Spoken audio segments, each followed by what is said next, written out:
Welcome to the Heavy Spoilers Show. I'm your host Definition, and it's Friday, so it's time for the Mando. Everywhere I go I make the gang go. With the 4th episode of Star Wars The Mandalorian now hitting Disney+, it's time to go back to a long time ago in a galaxy far, far away. Throughout this video we'll be breaking down everything that you need to know about the latest episode, its overall plot, the Easter eggs, and our theories on what could be happening in the future. There will be heavy spoilers here, so if you haven't had a chance to watch episode 4 yet and don't want to know what happens, then I highly suggest that you turn off now. Make sure you subscribe to the channel for breakdowns like this every day and weekly coverage on The Mandalorian. With that out of the way, I just want to give a huge thank you for clicking this video. Now let's get into our breakdown of The Mandalorian.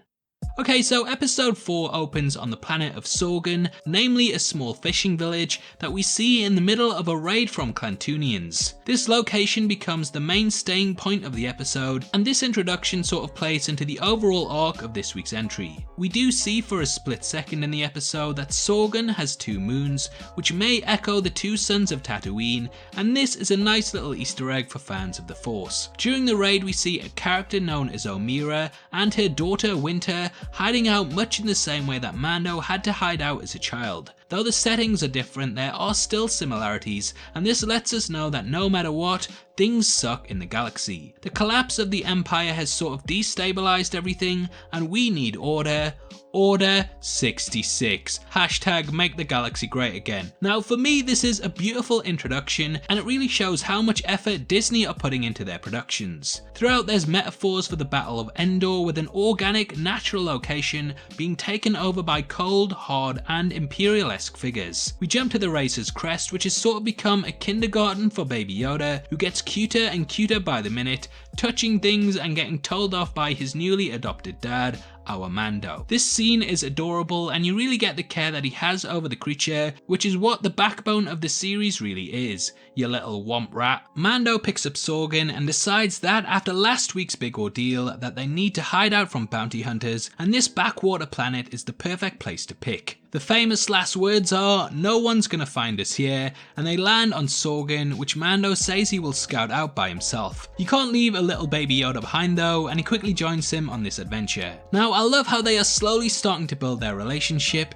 and this opener for the episode really fleshes out their attachment with one another. It's amazing that the creative team have managed to convey such emotion and attachment between what is basically a guy whose face we can't see and a puppet. There's not all that much dialogue between the two, but watching Din Djarin say, "Oh what the hell, come on," is a moment that really solidifies their relationship with one another. When exploring the settlement we get our first introduction to Cara Dune, who we learn is an ex-shock trooper that was part of the Rebel Alliance. We also see a Loth cat which hisses at Baby Yoda, and these creatures were big mainstays in Rebels. Now all of the people who were complaining that The Mandalorian didn't have any female characters can shut the hell up now and go and find something else completely pointless to complain about, because Cara is a badass, and early on she goes head to head with Mando, showing that she's a clear match for the character. I love the scene where he follows her out using detective vision to track her footprints, and just as he thinks he's closing the net, she pops up with a nice surprise. Mando may be able to take a blaster bolt to the head without flinching, but one of Cara's punches puts him out faster than Disney managed to get Baby Yoda toys out.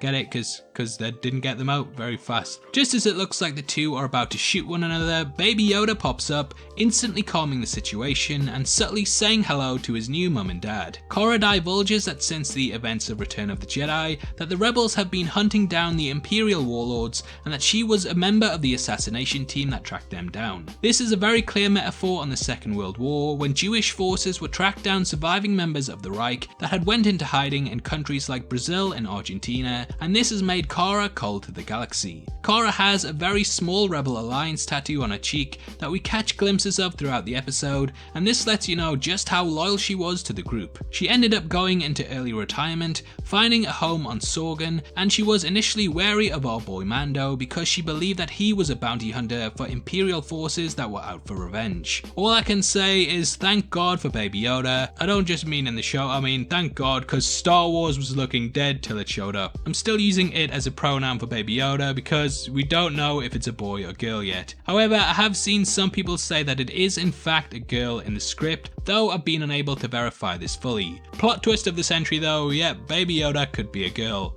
Guess those people who said that there's no females in The Mandalorian are feeling pretty stupid right now, aren't they? I know it's you disliking the video right now. Anyway, after this exposition dump, Cara says that Mando and Baby Yoda have to move on because otherwise it will draw attention to her hiding place, and the two look like they're going to be back on the road again until two people from the village recruit the Mandalorian to protect their home. Initially he's put off by the idea, but quickly Mando realizes just how good of a hiding place this could be for the characters. With the help of Cara, they go to the village, and we rejoin Winter and other kids who fall head over heels with Baby Yoda. This would have been the perfect advert for kids' Christmas presents, but Disney didn't get the toys out in time, so yeah, well done guys. Great job. Now throughout the episode I really got flashes of the classic film Seven Samurai, and a lot of the atmosphere throughout this entry I think apes that. The way the huts were designed had an almost ancient Japanese feeling to them, and if you're gonna steal, you might as well steal from the best, right? Let me know if you disagree or agree with me in the comments, but personally I saw a lot of similarities. I may be being Captain Obvious right now, but yeah, that's what I picked up from this episode. Amira sparks up a conversation with Mando at one point in the episode as she notices that he doesn't remove his helmet at all, even when others are eating around him. Mando confirms that he hasn't removed his helmet in front of anyone since he was a child, and I bet it smells like Bantha Poodoo in there. Anyway, this is the Mandalorian way as we saw in episode 3, and though initially it was stated that the character would never take it off throughout the entire series, we do see him remove it in this episode. Though we don't see his face, he does take it off in order to eat, and this scene echoes the moment in The Empire Strikes Back where Vader removes his helmet and we get a glimpse at the character from behind. In Star Wars, helmets are almost used as a way to separate the humanity of the character from what's really going on, and the fact that Mando removes his helmet at one point right next to a window could show that he is opening up to the galaxy. He talks a lot more in this episode, and as far as character development goes, it's hard to really fault how far he's come. Later on he mentions that once you take the helmet off you can't really put it back on again, and this highlights that when you open up that it's difficult to close yourself off. The helmet really acts as a wall for the character throughout the episode, with Amira desperately trying to remove it because she knows that if she does, the two will finally have a connection, even if Mando rebuffs this and leaves it on for the finale of the episode to show that he's a man of the code, putting his duties above all else. We know that Mando did at one point live life helmet free, so that to me suggests that the fan theory that he was found and rescued by the Mandalorians during the Great Purge has a lot of weight to it. There's some lip service paid to this, and we did see last time that the character came face to gun with a super battle droid, and it is possible that during this moment Mandalorians came to the rescue and he ended up joining them. There's also theories that he was saved by a Jedi, most likely Yoda, and this is why he gained such an attachment to the young critter that he now has as a best friend. Though this episode doesn't offer up any answers in terms of what's really happened, I am leaning more towards the first theory now, as Mando did not have any awareness of the Force, and thus he probably didn't know about the Jedi, which would have been the case during the original trilogy, as they were all but extinct. When out scouting, Cara and Mando discover the tracks of an AT-ST, or as we used to call them back in the day, chicken walkers. This highlights that since the fall of the Empire, a lot of their materials have become scavenged and hoarded by criminals, most namely the group of Klantoonian raiders.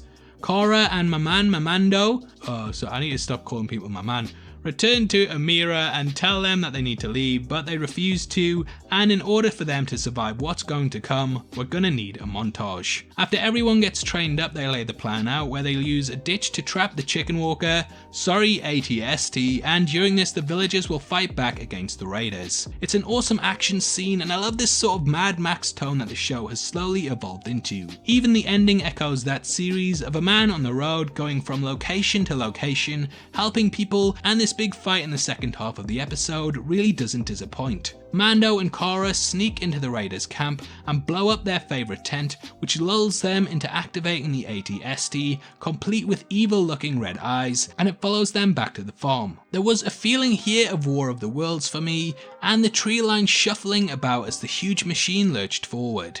This episode definitely showcases how intimidating AT-STs are, and if you found them laughable after they got beaten so badly by the Ewoks, then this will definitely return them as one of the coolest crafts in Star Wars. Unfortunately for the two, the trap doesn't work right away, and the walker doesn't walk her way into the trap. That's gotta be one of the worst puns I've ever done. It fires from a distance whilst raiders rush the group. Eventually the AT-ST does fall into the trap after Cara rushes at it with a rifle, and Din Djarin blows it up by throwing a bomb into the cockpit. Raiders retreat, and it looks like the villagers have won. The battle is over, and they just managed to get through it by the skin of their teeth. If only they'd had someone extremely strong with a force that could have destroyed that walker in a second. Now, speaking of Baby Yoda, Mando has a tough decision to make. He can either return back to life on the road after the ruckus he has caused, or he can retire and live in peace. He doesn't want to remain, but he realizes that this would be an amazing place for Baby Yoda to grow and have a normal childhood. Out in the forest, a bounty hunter has tracked down the character, and Amira tries to get him to finally remove his helmet, accepting his place in the village. He refuses, and this actually saves his life, as he unknowingly is being watched by the hunter, who potentially has a sniper shot for the character. The hunter aims for Baby Yoda and he's shot last second by Cara, which is when it's revealed that the hunter has been tracking the kid. Though Mando destroys this locator, we know that there will be others, and Cara and Mando part ways until their paths cross again, with the lone wolf and his pup heading out into the galaxy, ending the episode. Now, going forward, Mando basically only has two choices. He can either keep running, hoping to evade the long arm of both the Empire and the bounty hunters, or he can take them head on in order to stop them tracking him. It looks like the character actually goes with the former over the latter, with a synopsis for episode 5 saying, "The Mandalorian helps a rookie bounty hunter who is in over his head." This could be someone who is trying to track him down that simply can't match up with the bounty hunter, so he decides to help him out and build his own network rather than constantly having to look over his shoulder. This is kind of backed up by the synopsis for episode 6, which reads, "The Mandalorian joins a crew of mercenaries on a dangerous mission." Even though it may not be intentional, it does look like our characters are building a group that they can at least rely on should things with the Empire heat up, which no doubt they will, as everyone, including my grandma, wants a Baby Yoda. I'm surprised that we didn't get any more backstory this episode, but I do have a feeling that sooner rather than later, we will get an episode that centers heavily on Mando's past and answers more questions about the character. Overall, I had a great time with this week's entry, and it feels like another solid episode in a show that is slowly becoming one of the best Star Wars properties in years. Now obviously I'd love to hear your thoughts on The Mandalorian episode 4, as well as what your theories for the future are. If you enjoyed the video, then please give it a thumbs up, and make sure you check out our full breakdown of The Mandalorian so far, which will be linked at the end. We've gone over the whole series episode by episode, so it's definitely worth checking out if you want to know more. If you want to come chat to me after the video, then make sure you follow me on Twitter at DefinitionYT, or head over to my Discord server, which will be linked in the description below.